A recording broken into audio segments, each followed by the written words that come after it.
You are under attack. This is the comeback.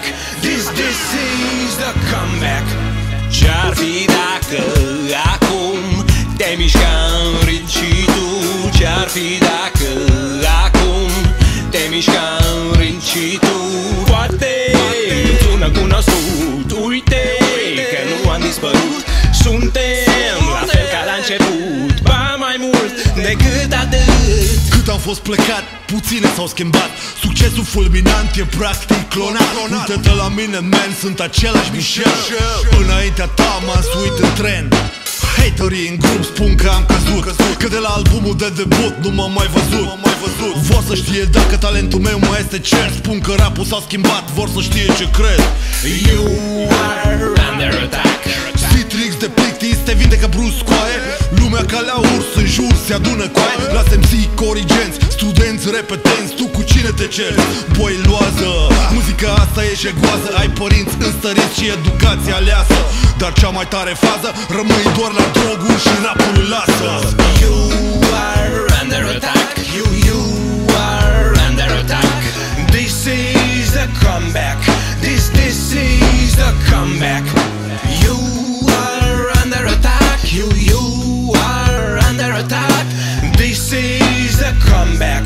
This is the comeback. Poate sună cunoscut, uite că nu am dispărut. Suntem la fel ca la început, ba mai mult decât atât.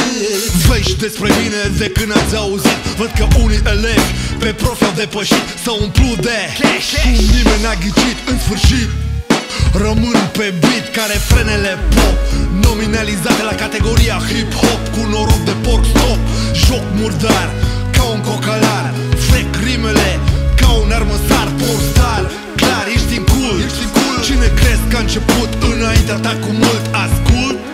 Fac rap ca așa vreau, socoteală nu-mi dau. În rap sunt și stau, ce cunoști?